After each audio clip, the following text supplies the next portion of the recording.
Come on, around the world singing. M-U-S-L-I-M. I'm so blessed to be with them, y'all. Everybody now. Come on. I'm so blessed to be with them. Say M-U-S-L-I-M. I'm so blessed.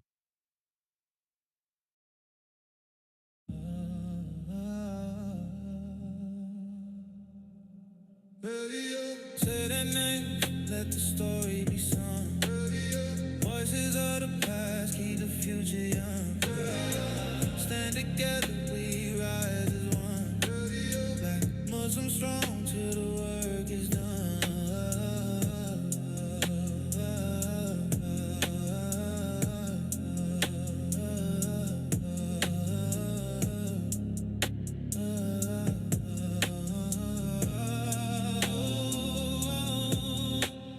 Love broke chains with a voice so pure. Call to the prayers, faith was sure. The first black Muslim to stand so tall. His courage and strength still inspire us all. 1040 rows with a scholar's hand, teaching the dean across the land. To community schools alike, Africa's flame still burning bright. Malcolm X spoke truth to the crowd, fearless and firm, his voice was loud. From Harlem to Mecca, his vision grew. Justice, respect in the world made new. Imam Jamil behind the bars, still teaching faith like the brightest stars. A leader of strength, a fighter for peace. He showed us the way, the struggle won't cease. Daughter of scholars, a teacher, a queen. She built the women with knowledge and dreams. Black Muslim sister, her wisdom was wide. God in the Ummah with honor and pride. Timbuktu shine where libraries grand. Black Muslim knowledge across the land. Golden pages, wisdom stored. Faith and science in one accord. We need our own to build and grow. A place for the children, seed to sow. One community standing tall. Together united, we won't let faith let the story be sung. Voices of the past keep the future young. Stand together, we rise as one. Black Muslim strong till the work is done.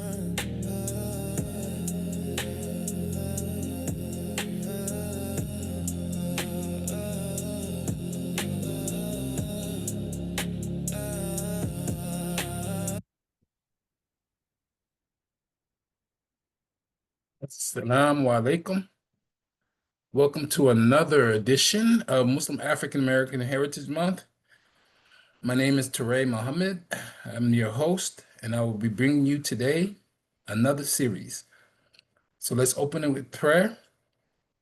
In the name of Allah, the merciful benefactor, the merciful redeemer, all praise is due to Allah, the cherisher, sustainer of all the worlds, merciful benefactor, merciful redeemer, master of the day of judgment. You alone do we worship, and you we seek. Your help do we seek. Show us the straight way, the way of those on whom you've bestowed your blessings, those whose portion is not wrath, nor who go not astray. Ameen. Again, welcome to another edition. Today, we're going to go over the overview, and jump right into we have some excellent videos for you today. We're going to jump right into it, inshallah. So we want to first thank our sponsors. Imam W.D. Muhammad 50 Plus Conference coming up in February 26th. Everyone is invited. Bruce Rashid Information Channel and the Taqwa Productions Global Media family. All right, so what is our purpose? Our purpose is exploring Muslim African Americans from the Middle Passage to today. As we honor Muslim African Americans Month this October, we invite you to join us on a powerful 5-week journey through our shared history. We're going into the second week tomorrow. It will be covering from the Middle Passage to our present moment. We'll be highlighting stories and figures, some of them little known, some of them well known, but historical, factual, who shaped the Muslim African American experience. We'll show educational videos as well as have a respectful dialogue and discussion. And your participation is greatly appreciated. Your feedback. Don't be shy to give your feedback. It's appreciated. And this is an interactive engagement, so we do want your feedback. And it's not just entertainment where we're just trying to show you a show. So alhamdulillah.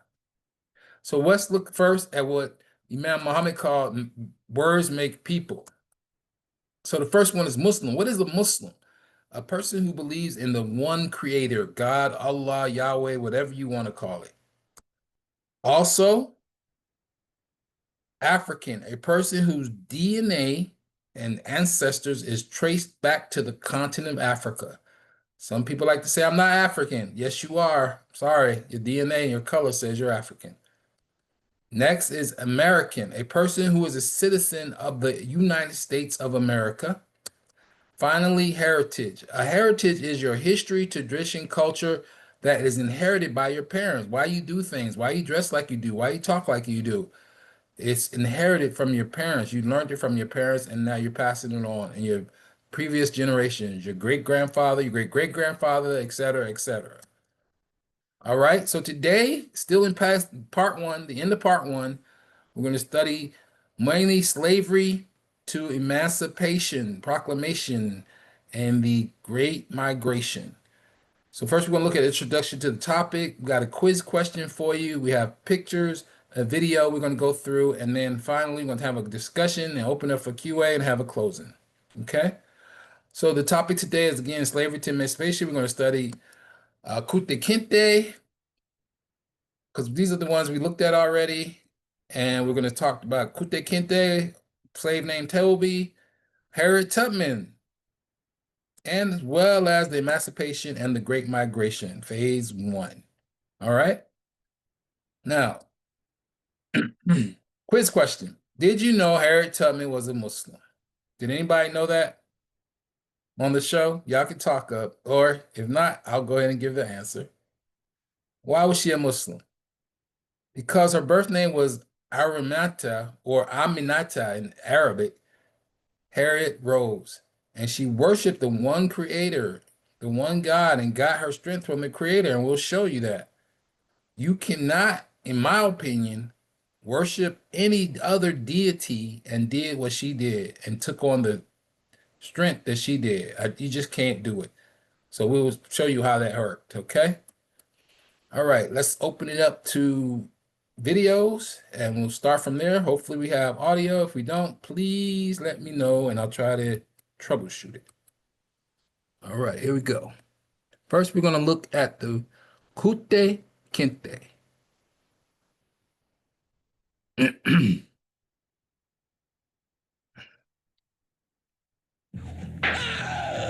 James, your name is Toby. I want to hear you say it. Your name is Toby. You're going to learn to say your name. Let me hear you say it. What's your name? Kunta Kinte. Step into the vibrant tapestry of history, where courage and resilience intertwine in the legendary tale of Kunta Kinte. From the bustling shores of West Africa to the harrowing journey across the Atlantic, his story echoes through time, a testament to the enduring spirit of humanity. Join us on a captivating journey as we delve into the life of Kunta Kinte, a man whose indomitable will and unwavering determination left an indelible mark on the pages of history. Despite the silence of many history books on the horrors of slavery, Kunta Kinte's narrative stands as a beacon of truth and remembrance, challenging the erasure of this painful past. His story, immortalized in history, serves as a beacon of hope and inspiration for generations to come.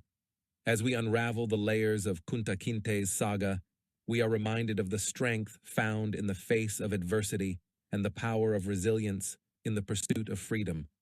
His legacy transcends the boundaries of time and space, resonating with each passing generation. Subscribe now to embark on this unforgettable odyssey through the annals of history. Join us as we celebrate the enduring legacy of Kunta Kinte and honor the untold stories of those who dared to defy the odds. Don't miss out on this incredible journey. Subscribe today and become a part of history in the making. Kunta Kinte's family and heritage were deeply intertwined with the fabric of the Mandinka tribe, their roots firmly planted in the fertile soil of the village of Jufure, nestled along the banks of the Gambia River in present-day Gambia, West Africa.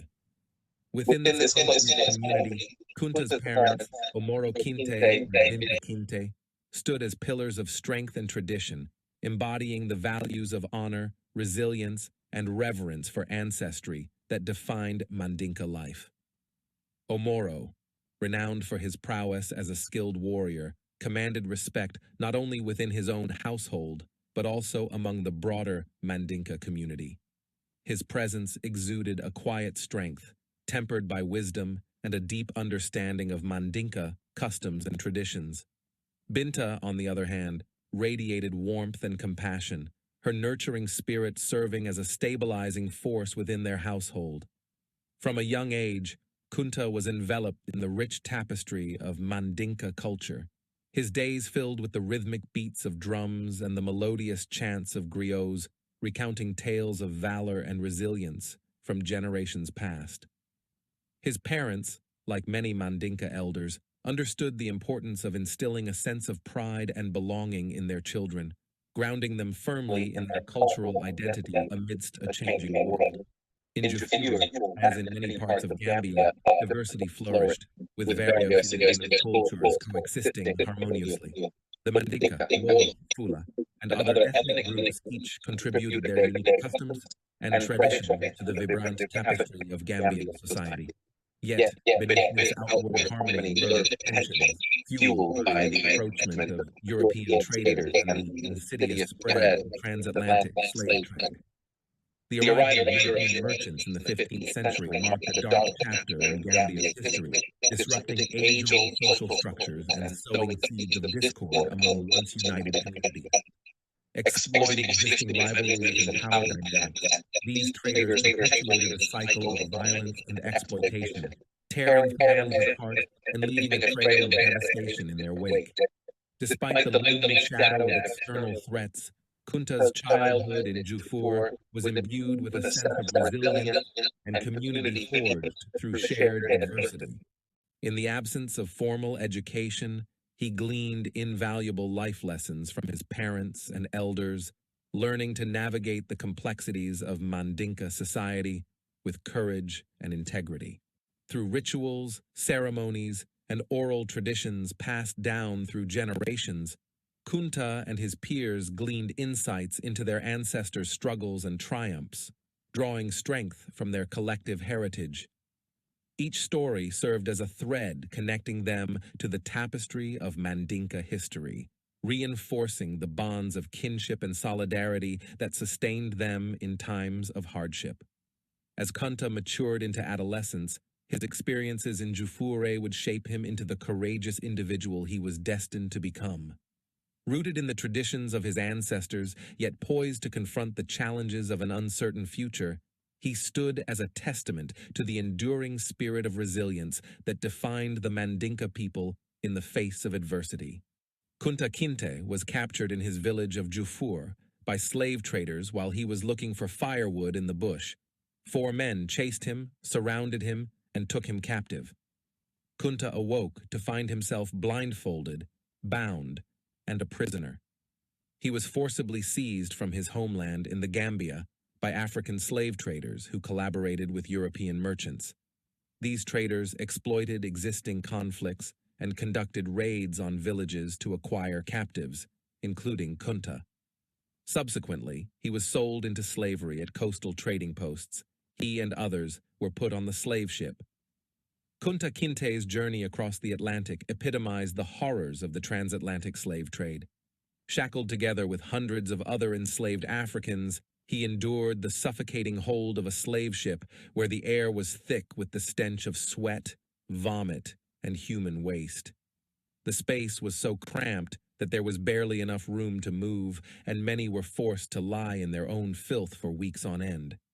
Disease ran rampant in these unsanitary conditions, with illnesses like dysentery, smallpox, and cholera spreading mercilessly, claiming countless lives along the way. The constant rocking of the ship, coupled with the stifling heat and lack of fresh air, only added to the misery of the enslaved Africans aboard. Physically and psychologically, the journey was a nightmare. Many succumbed to despair, losing all hope of ever seeing their homeland again, while others turned to prayer, clinging to whatever shreds of hope they could find in the darkness. Despite the overwhelming suffering, moments of resilience and defiance emerged. Enslaved Africans found ways to support each other, singing songs of freedom and resistance to lift their spirits amid the despair. Upon his arrival at the plantation, Kunta Kinte's senses were assaulted by a world vastly different from the lush landscapes of his Gambian homeland. Stepping onto the soil of America, he was confronted with a vast expanse of fields, their rows of crops stretching endlessly under the oppressive heat of the southern sun. The air hung heavy with the sounds of labor, mingled with the crack of a whip and the harsh commands of overseers. Disembarking from the slave ship, Kunta's eyes fell upon his new home, a crude wooden barracks encircled by towering fences, a stark symbol of confinement for enslaved Africans like himself. As he shuffled forward with his fellow captives, the clank of their shackles echoed with each step, a haunting reminder of the chains that bound them to this life of bondage and servitude. Despite the despair that enveloped him, Kunta found solace in the camaraderie of his fellow enslaved Africans. Together, they shared in the burden of their new reality, drawing strength from each other as they faced the trials and tribulations of their existence. From the moment of his arrival, Kunta defiantly resisted the dehumanization and cultural erasure imposed upon him by his captors. Refusing to adopt the slave name Toby forced upon him, he clung fiercely to his Mandinka identity, speaking his native language and practicing his cultural traditions despite the relentless pressure to assimilate. Kunta's days stretched out like the vast expanse of the fields he tended, each hour filled with the weight of labor and the echoes of history. From the moment he rose with the first light of dawn, his existence was tethered to the rhythms of toil and survival. The land, once lush and vibrant, now bore witness to the scars of human exploitation, a testament to the enduring legacy of slavery that shackled his body and spirit. As the sun climbed higher in the sky, Kunta would join his fellow enslaved individuals in the fields, their movements synchronized in a symphony of hardship and resilience. Together, they labored under the oppressive gaze of overseers, their bodies bent, but their spirits unbroken. In the sweltering heat of the day, they found solace in each other's company, their shared laughter a brief reprieve from the relentless demands of their existence. Yet amidst the brutality of their circumstances, Kunta forged bonds of kinship and camaraderie that transcended the boundaries of enslavement. His companions became his confidants, their shared experiences weaving a tapestry of solidarity and strength. Together, they found refuge in the music of their ancestors, the melodies of freedom echoing across the plantation fields like a beacon of hope in the darkness. In the quiet moments before dawn and after dusk, Kunta would steal away to steal moments of respite with Belle, the woman who captured his heart amidst the chaos of their captivity. Their love was a flame that burned brightly against the backdrop of oppression, a testament to the enduring power of the human spirit to defy even the most insidious of injustices. With the dawn of emancipation came new challenges and opportunities for Kunta and Belle. They seized upon the promise of freedom with a determination born of generations of resilience, carving out a place for themselves in a world still reeling from the wounds of slavery. Together, they built a home filled with love and laughter, their children a testament to the enduring legacy of their love. As the years passed and the seasons turned, Kunta watched with pride as his children grew into adulthood, their dreams boundless and their spirits unbroken. He took solace in the knowledge that they would inherit a world vastly different from the one he had known, a world where the chains of bondage were slowly but surely being cast aside in favor of a future filled with promise and possibility. And so, as Kunta drew his final breath surrounded by the warmth of his family, he did so with a sense of peace and contentment that transcended the confines of his mortal existence. For he knew that his legacy would endure long after he had passed from this world, a beacon of hope and inspiration for generations yet to come. As the stars twinkled overhead and the night embraced him in its gentle embrace, Kunta slipped away into eternity, his spirit forever woven into the fabric of time. Kunta Kinte's legacy is one of resilience, defiance, and the enduring quest for freedom and identity. As a symbol of resistance against slavery and cultural erasure, Kunta's story has left an indelible mark on history. Through his refusal to surrender his name, language, and heritage, even in the face of unimaginable hardship, Kunta Kinte inspires generations to stand up against injustice and uphold their dignity. His narrative continues to serve as a powerful reminder of the strength of the human spirit in the face of adversity and the importance of remembering and honoring the struggles of those who came before us. Kunta Kinte's legacy lives on as a beacon of hope and inspiration for all who strive for equality, justice, and the preservation of cultural heritage. Alex Haley's book, Roots, played a pivotal role in preserving and sharing Kunta Kinte's story with the world. Through meticulous research and compelling storytelling, Haley brought Kunta's narrative to life, shedding light on the horrors of slavery and sparking important conversations about race, identity, and the legacy of oppression. The impact of Roots was profound, prompting societal reflection and raising awareness about the ongoing struggle for equality and justice. Today, both Kunta Kinte's legacy and Haley's book continue to resonate, reminding us of the importance of confronting the past and honoring the resilience of those who came before us.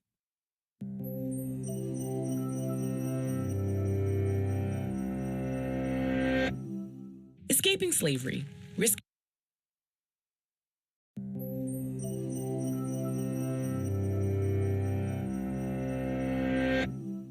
Escaping slavery, risking everything to save her family, leading a military raid, championing the cause of women's suffrage.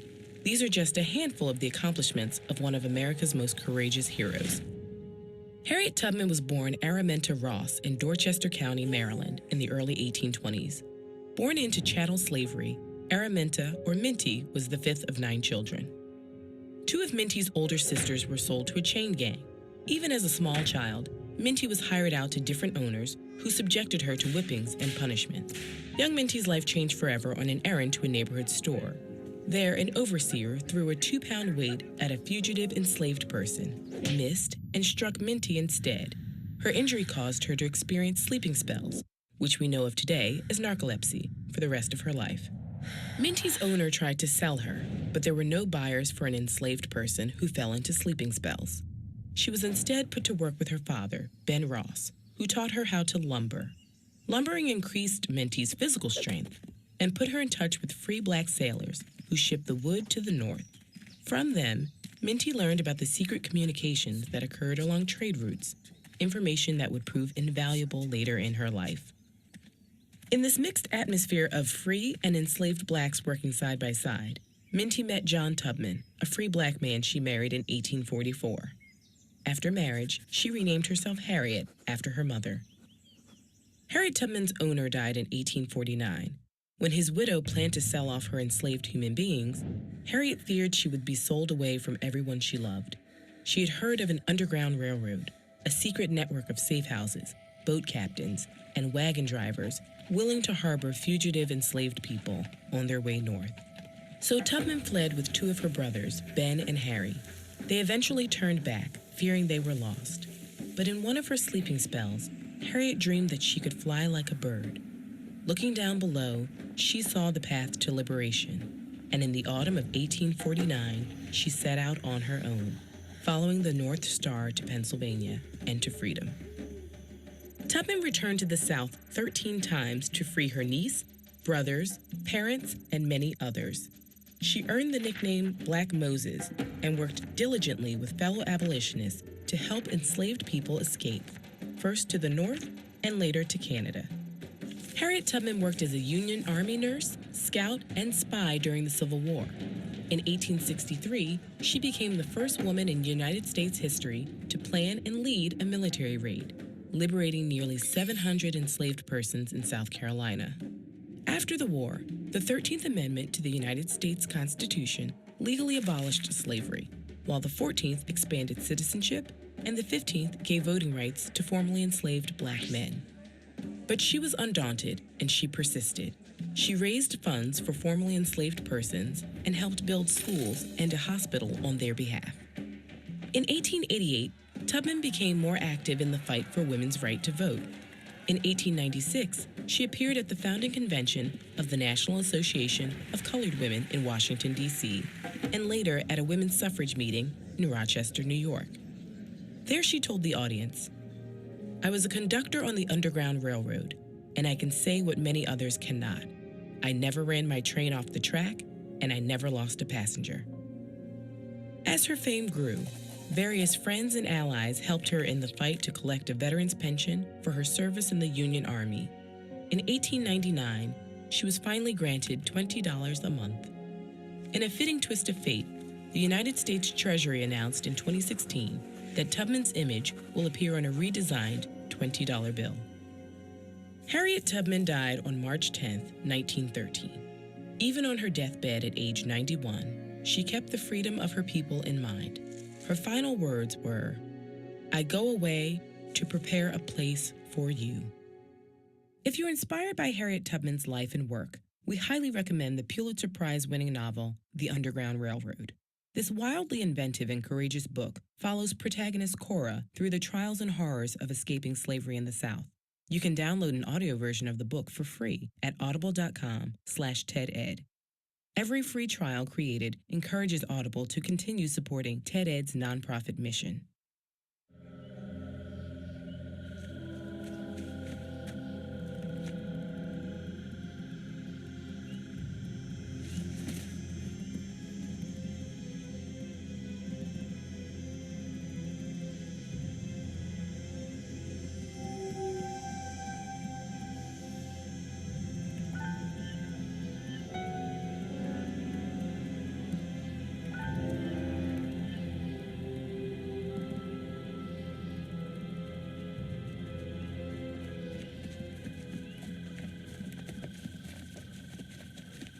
What's wrong with her?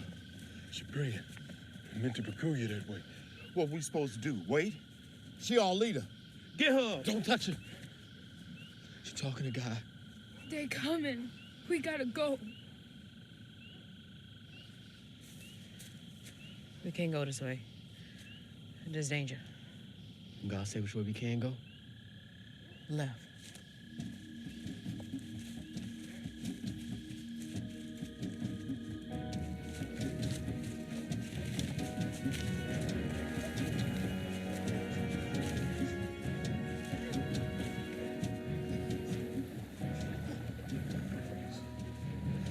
What now? We cross. I can't swim. Me neither. Robert, carry the baby. Isaac, help Miss Lucy. Junior, help Jane. This fool trying to drown us. Lindsay, you done gone full crazy. We got an old woman and a baby with us. Oh, we ain't going in that river. Come on, y'all. I say we are. Now you be free or die. I ain't leave my wife and my family to drown like no rat. You wanna shoot me? Go ahead. Is she drowned? Who gonna lead us? She the only one know the way to Freedom Land. I want to see Freedom Land before I die. I'll lead you to the bridge. Follow me. Come on now, come on. Come on. Come on.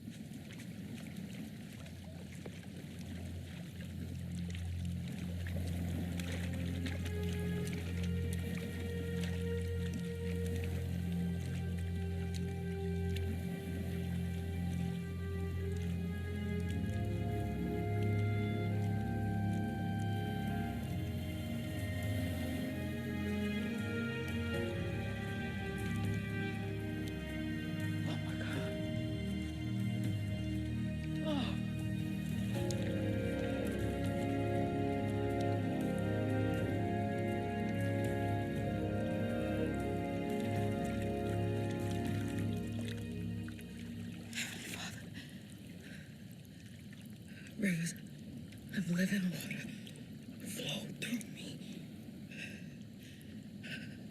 Lord, help me cross.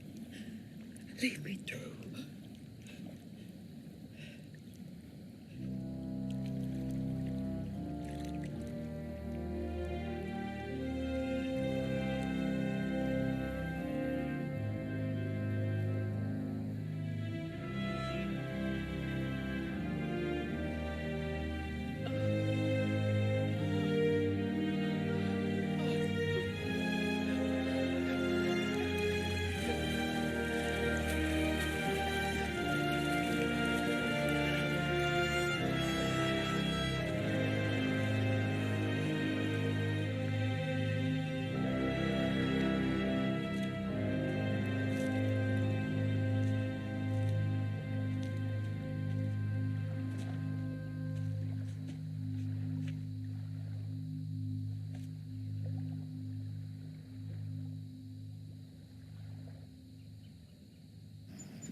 What happened?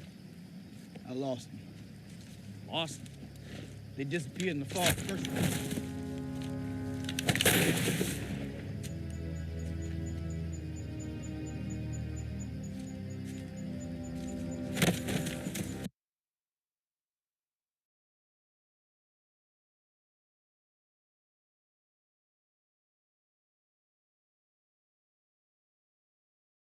Me, but they do not. People who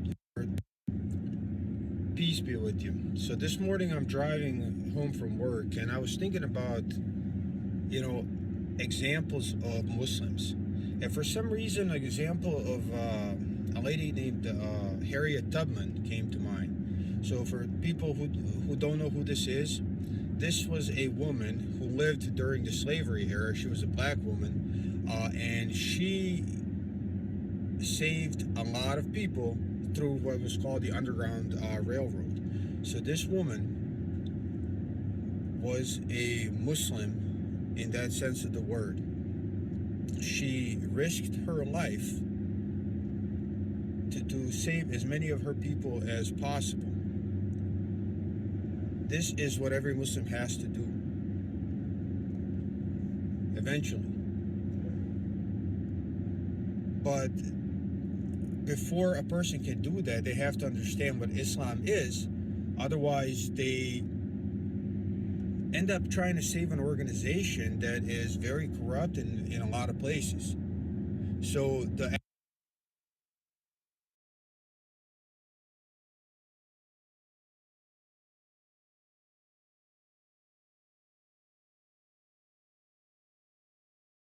American school children are taught that slaves in Confederate states were freed when Abraham Lincoln issued the Emancipation Proclamation on September 22, 1862. While true, the reality of actually freeing those slaves was far more complicated.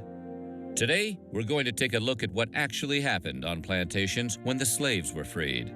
But before we get started, be sure to subscribe to the Weird History channel. After that, please leave a comment and let us know what other topics you would like to hear about.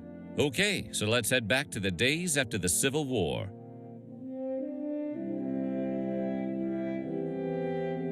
You would think that once freed, the slaves would get off the plantations as fast as humanly possible. But in his autobiography, Booker T. Washington mentioned that many ex-slaves, especially older ones, decided to stay. Although free, these ex-slaves typically made deals with their former masters to work for pay.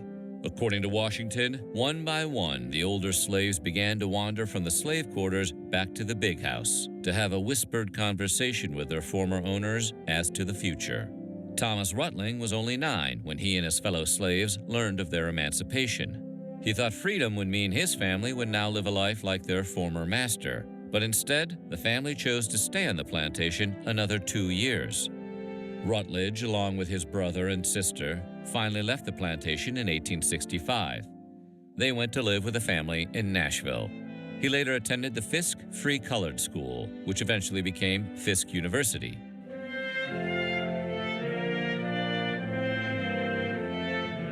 In her 1909 book, Memories of Childhood Slavery Days, ex-slave Annie L. Burton wrote of her own experiences with emancipation. Annie recalled that when the news reached the Alabama plantation she worked on, every slave who wasn't feeble or sickly left immediately. Some of these younger, healthier ex-slaves even immediately joined the Union Army. However, because their mother had run away, Annie and her younger sisters stayed behind under the care of their mistress.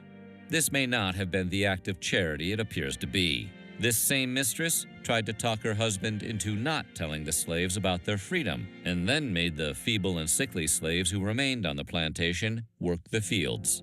After the crops were planted, some plantation owners asked their ex-slaves to sign contracts guaranteeing they would work the crops until January. They would then be divided at the fall harvest for payment. Such a deal is mentioned in the Reverend Irving E. Lowry's 1911 book, Life on the Old Plantation in Antebellum Days, or A Story Based on Facts. Lowry said his ex-master tried to convince the slaves to sign the deals by making a long speech in which he reminded them that he wasn't a bad guy. The plantation owner pointed out that he never put an overseer over them, never employed bloodhounds, and never separated a mother from her child, nor a husband from his wife. He also told them that they were welcome to stay on his plantation as long as they'd like, and that any mistreatment they had experienced off the plantation was their own fault and not his.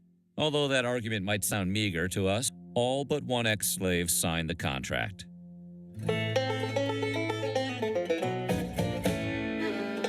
Charles Hayes owned a plantation 16 miles north of Louisville, Kentucky. Like many slave owners, Hayes at first chose not to tell his slaves about emancipation at all. However, after a few days, he relented out of fear of being arrested. According to ex-slave Harry Smith in his 1891 book, 50 Years of Slavery in the United States of America, Hayes broke the news by saying, "I am about to tell you something I never expected to be obliged to tell you in my life. It is this: one and all, women, men, and children, belonging to me, you are free to go where you please." Smith also noted that at the same time, Hayes was cursing Lincoln's name and exclaiming that if Lincoln were there, he'd kill him for taking his slaves away. However, after Hayes cooled down, he gave the entire plantation access to his whiskey stash and threw what sounds like a pretty decent party. It was described as a great jubilee in which the ex-master and all the ex-slaves got drunk together. Smith recalls that everyone was cheering Abraham Lincoln, but Hayes was way too drunk to notice. By nightfall, the revelers had broken into song and dance and kept it up until morning.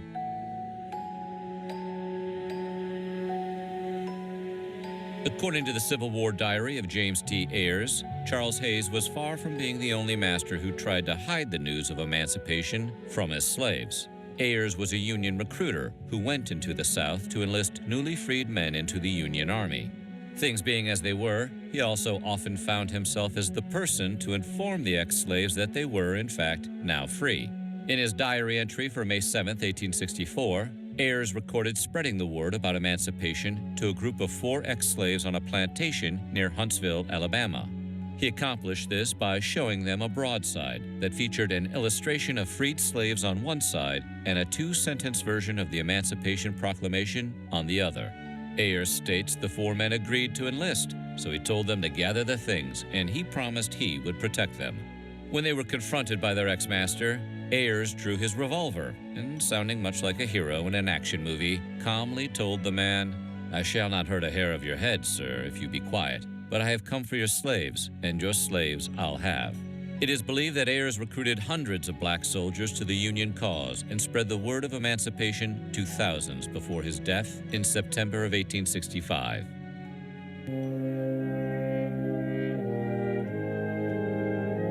According to his 1901 autobiography, Up from Slavery, the first day of freedom at the Virginia plantation where Booker T. Washington was born started with a simple, solemn meeting. The meeting was then followed by a reading of the Emancipation Proclamation by a government official, and the news was initially quite well received by the now former slaves. Washington recalled that the master's entire family had gathered on the veranda of the house. He got the impression that they were sad, not because of the loss of property, but rather because they were, in many ways, very close to some of the ex-slaves, who would now be leaving. He recalled his mother kissing her children while tears of joy ran down her cheeks. According to Washington, for some minutes there was great rejoicing and thanksgiving and wild scenes of ecstasy, but there was no feeling of bitterness. In fact, there was pity among the slaves for our former owners. Once the initial joy passed, however, many of the ex-slaves began to feel anxiety over what freedom would really mean. Washington observed, "The great responsibility of being free, of having charge of themselves, of having to think and plan for themselves and their children, seemed to take possession of them." He noted that some of the slaves were 70 or 80 years old and had no strength with which to earn a living. According to 1908's generously titled Memoirs of Samuel Spofford Clement Relating Interesting Experiences in Days of Slavery and Freedom, Clement's ex-master, Tasswood Ward, informed him and the other slaves on Ward's plantation of their freedom by reading to them from the newspaper. Spofford recalled that when Mr. and Mrs. Ward came out of the house, he was holding a newspaper and she was crying. They walked to the front of the steps and he said, "Men and women, you are as free as the birds that fly in the air." Ward then raised the paper and read from it. He informed the ex-slaves that Lee had surrendered to Grant and the Southern Confederacy was at an end. He then offered to pay the men to stay and help reap the crops. The offer was accepted by all but one man. Known only as Uncle Fendel, the man was concerned that the rebels might pick up the fight again and revoke their freedom. There's somebody who's been around the block once or twice.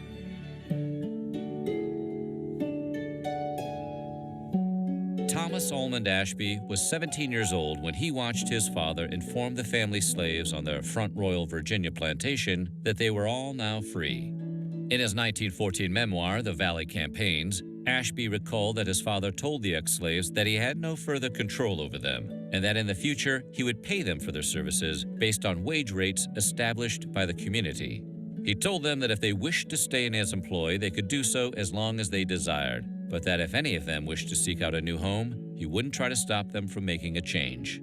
The elder Ashby further assured the now freed people that he had nothing but a friendly desire to see them do well and be happy. He also warned them of the altered conditions that freedom would bring, and he urged them to cultivate habits of thrift and industry. He believed hard work would make them useful citizens and earn them self-respect, which is some pretty ironic advice coming from a slave owner. According to Ashby, it took several years before all of the ex-slaves had finally left the plantation. One, a woman known only as Aunt Susan, seemed to take Ashby's advice about thrift to heart. After saving up 3 years' worth of money she earned taking in the wash and doing light work, she was actually able to buy a neat little house in the city.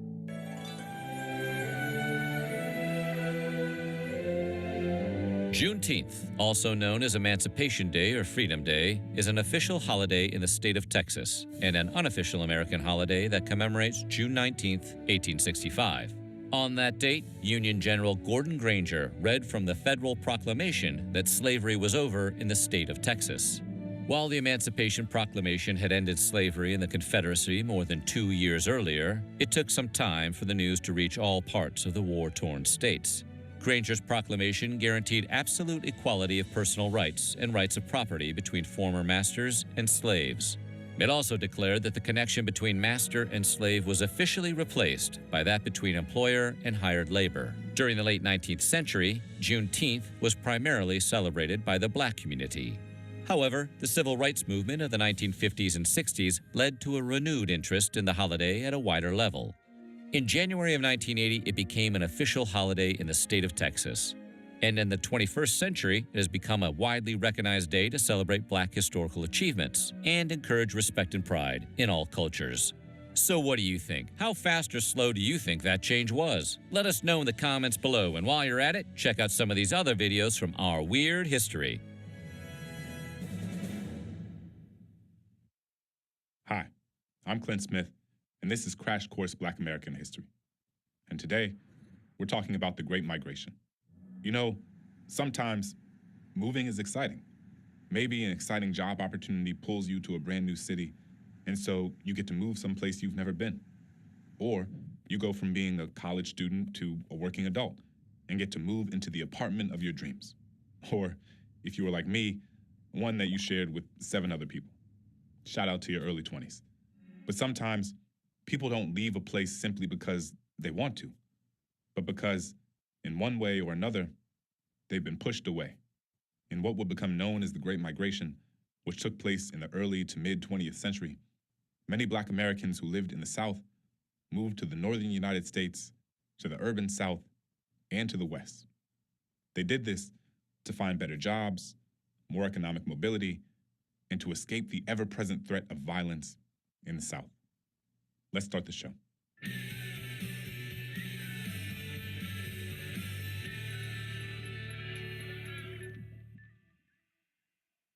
I want to note up top that this episode will address some challenging topics like extreme violence. During the Great Migration, large numbers of Black Americans left the Jim Crow South in two waves. One, from around 1910 through 1940, and another from 1940 to 1970. It was one of the largest domestic migrations in American history. You see, in 1910, most Black Americans lived in the South, 90% in fact. And this makes a lot of sense because most of slavery had been centered in the South. And even after the emancipation of enslaved Black Americans, many folks stayed in the same areas where they had previously lived. But by 1940, around 1.5 million Black Americans had left their homes. And that percentage of Black Americans in the South had dropped to 77%. And by 1970, that number would drop to 52%. They mostly went to cities like Chicago, Illinois, Detroit, Michigan, Pittsburgh, Pennsylvania, and New York City. In my own family, we had a lot of people leave New Orleans and actually move out to the West Coast, settling in and around Los Angeles. In the early 1900s, Black Americans were being both pushed out of the South and also pulled toward the North. As for why they were pushed away from the South, after slavery, many Black Americans were subjected to a physically taxing and economically precarious system called sharecropping. To learn more about how unfair this system was, let's go to the thought bubble. So let's say there's a farmer. We'll call him Farmer Joe. Maybe Farmer Joe or his dad or granddad before him had a plantation where he had enslaved workers who tended to the land. After the war was over, because of the 13th Amendment, Farmer Joe can no longer enslave those workers, so he had to find a different arrangement in order to plant and harvest the crops on that land. This arrangement was known as sharecropping. The way it worked was like this. Farmer Joe brought in some help. They might be formerly enslaved people, or the descendants of formerly enslaved people, or poor whites. He provided these workers with land, cabins, seeds, animals, and the tools needed to work on the farm from the beginning of the season through the harvest time. All of these things were provided to the workers on credit. By the end of the harvest season, Farmer Joe had a certain expectation about how many crops he would receive. And if that expectation wasn't met, he could claim that the workers were now even further indebted to him than they were before. And because of high interest rates, unpredictable harvest seasons, and deceptive agreements by the landowners, many sharecroppers found themselves in a cycle of endless debt that was difficult, if not impossible, to escape. There were even laws in place that prevented sharecroppers from leaving the land if they were in debt to the landowner. And Farmer Joe could even send his workers to jail for these debts. All of this would go on to shape the racialized prison industrial complex. Thanks, Thought Bubble. Even when Black Americans owned their land, factors like unpredictable weather and pests like the boll weevil made farming less and less sustainable and also less profitable. Because so many Black Americans in the South were earning next to nothing because of this cyclical debt, the idea of finding more stable work in the North became increasingly appealing. Stories from those who had made their way to these other cities trickled back down South. Jobs in the North, the story went, created by the auto industry, meatpacking industry, and steel and iron industry, were paying Black people a lot more money. Black men that were only earning 75 cents a day while working in the South could make up to $5 a day working in the North. And for many, it seemed too good to pass up. Another huge reason for the Great Migration was the impact of Jim Crow and domestic terrorism by groups like the Ku Klux Klan. Even though the Reconstruction Amendments promised Black Americans freedom from slavery, the right to vote, for men at least, and full citizenship with all the benefits it was supposed to carry, many white Americans just weren't okay with that. They showed their displeasure with both institutional and interpersonal violence, filling the lives of Black Southerners with misery and terror. To start, the Southern United States used Jim Crow laws to segregate black communities and prevent them from having access to any of the resources that would make their homes, neighborhoods, and communities better. As a result, many black communities were dilapidated and generally just in poor, terrible condition. What's more, as we've talked about before, black people couldn't even use the same water fountains, hospitals, waiting rooms, and even cemeteries as white people. I mean, you would think that racism would at least rest with the dead, but it followed you even after you were buried. Many of these southern states used literacy tests, poll taxes, and property requirements to make sure that black Americans couldn't vote, eroding the power of the 14th and 15th Amendment. And they took it to the extreme by violently destroying black communities. Think the Wilmington, North Carolina riots of 1898 and the Atlanta riots of 1906. There were groups whose main goal was to maintain white supremacy and black subordination in the South, who used to beat, harass, and lynch black people with unsettling frequency. Other white people who were not necessarily affiliated with these groups also both watched and participated in these violent acts. In fact, many people used to attend lynchings as family events. This violence prompted black people to literally run for their lives to the North and the West. Some have argued that because of this, we should actually think of the Great Migration as a sort of refugee crisis. In her award-winning book, The Warmth of Other Suns, the Pulitzer Prize-winning journalist Isabel Wilkerson writes, "They traveled deep into far-flung regions of their own country, and in some cases clear across the continent. Thus, the Great Migration had more in common with the vast movements of refugees from famine, war, and genocide in other parts of the world, where oppressed people, whether fleeing 21st century Darfur or 19th century Ireland, go great distances, journey across rivers, deserts, and oceans, or as far as it takes to reach safety, with the hope that life will be better wherever they land." Newspapers like the Chicago Defender and other informal networks like church groups, benevolent societies, and black Pullman porters told the stories of many black Americans who were thriving in the North. And that encouraged many black Southerners to take the risk and come join them. But once they arrived there, things weren't just magically better. Oftentimes, things remained really tough. Poverty was widespread, and segregation was still in place. Racism, while it may have looked different in these urban cities, wasn't just limited to the South. So black folks established benevolent societies through churches and other organizations to help new migrants and their families adjust to life in the North. Another fascinating part of the story of the Great Migration is that many white people in the South, as more and more black people began to leave, actually got nervous and were worried that too many black people were leaving. See, as terribly as black people were treated on a social and political level, the economic infrastructure of the South relied heavily on black people's labor. Some employers increased their wages to stem the tide, but most of the time, that wasn't enough. White Southerners got so desperate that they tried to pressure newspapers into telling more negative stories about black life in the North. They would block trains and buses filled with migrants from leaving the South, and even beat and intimidated people for attempting to leave. I mean, think about it. You were beaten if you stayed, and you were beaten if you tried to leave. That was black life in a nutshell. Something to remember is that no matter what, it is never easy to leave home. Though much of the land black people lived on in the early 20th century carried a lot of pain, it also carried a lot of memories. It was part of their lineage. It was part of their history. Leaving home isn't easy, but that also shows you how desperate people were for both economic opportunity and for safety. And while it wasn't perfect for many, the North and the West did provide that. People were able to get economic opportunities that they otherwise just wouldn't have had.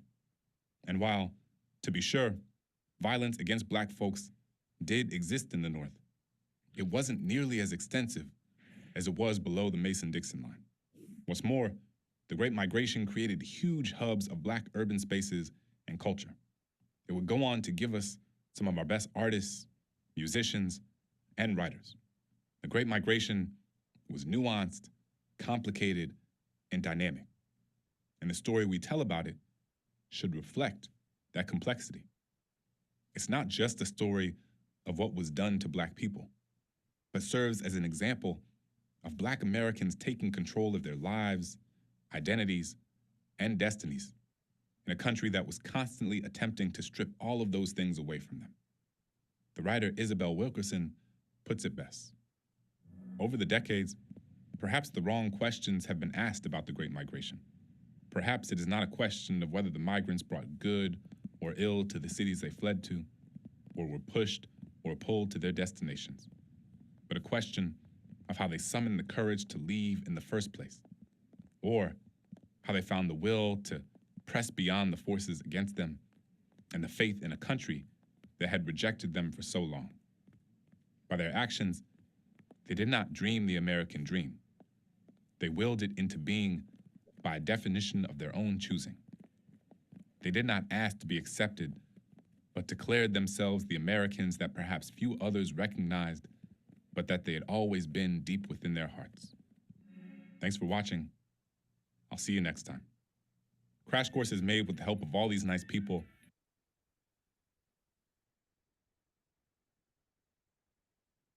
Okay, so that was the story of Harriet Tubman. Also, that was the story of Kunta Kinte and the Emancipation Proclamation and the Great Migration. So let's open the mics for people to have a dialogue if they were willing to. But what we want to see is that you had Muslim Americans that was holding on to their Islam.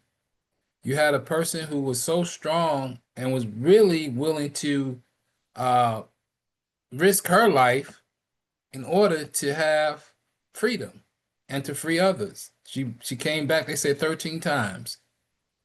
So you know she was believing in one God. And also you had people who left the plantation and moved to the north. And these people were strong-willed people as well and believer in God. And what we see from the Muslim African American heritage is that Islam or the Muslims grew out of that movement. So you'll start to see movements pop up that worshiped one God, was against the status quo, was against white people, was promoting Black power. And that's the beginning of Islam, where we see turn into the Moorish Temple, then the Nation of Islam, and then, you know, the further to today. So when you start to see the history of the Muslim African Americans, you can also see how Islam took a hold and became a growing force until today. You still see a lot of the inner city blight and poverty, and you see how a lot of people like Malcolm X and other people who became Muslim grew out of that and became changed people. Islam changed them. That's what they say. Islam changed me. So what we'll do moving forward tomorrow, the start of the second week, we'll start to look at Noble Drew Ali, W.D. Fard Muhammad, Elijah Muhammad, Clara Muhammad, Malcolm X, Imam Muhammad, and these stories. Well, we'll keep Imam Muhammad for the third week, but we'll start to see different people who became leaders in the community that we know of as Nation of Islam and Imam W.D. Muhammad community. So did you have anything you want to share, Brittany? Sure. So I think during watching the video, one reoccurring thought was, you know, it's 2025 and this is about to reoccur and this is happening in front of our eyes. And right. So that was kind of daunting, but then there's also a light in the sense of, you know, holding on to your faith. That is the only thing that really, really, really keeps you anchored in these times. So that was one of the thoughts that came to mind. Okay. That's good. And then what we're going to see at the end, week 5, is that we're doing a planning committee of the community of Imam David Muhammad or Muslims, and trying to plan the future where we can have a community, a place we can pray, live, work, and play that I call Deantown in East Point, Georgia, and other places where we can have a place. If I say Chinatown, you know what comes to mind, right? If I say Little Italy, you know what comes to mind. If I say Little Jamaica, Little Haiti, you know what comes to mind. But if I say, where is our place of African American Muslims, we really don't have a neighborhood or a place that we can live. And the only community that we really have where we're neighbors is the cemetery. We move into the cemetery and we can see everybody on the left and right here in Atlanta, especially. I have my mother, my father, my sister, people I knew, all in the neighborhood of the cemetery. Well, we need a community in life. You're the only people on earth without a community in life. So we'll take a look at that in week 5. Talk about the planning committee coming up next month. The planning conference coming up next year, February 26th, which we'll see is significant in our history. And maybe, we'll have a place where we can, like they used to have, like, I don't know if you remember Black's Wall Street and the places we used to have, but segregation kind of moved us into, independence and just making money. So anyway, we'll look into that. So I appreciate you tuning in consistently, and I'm sure as we go along, people will be able to join us. So thank you for joining us, and I'll go ahead and close out, and hopefully we'll see you tomorrow and start with a very interesting chapter. His name was Noble Drew Ali. I don't know if you ever heard of him, but we'll learn more about him and Fard Muhammad tomorrow, inshallah, God willing. So let's close.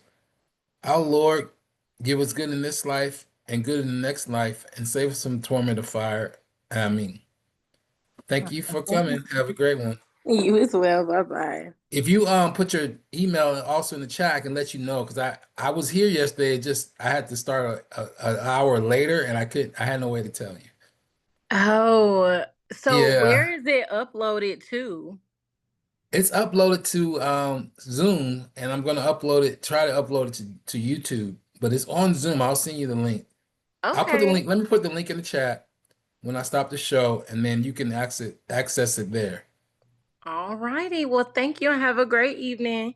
You too. Bye-bye. Bye-bye.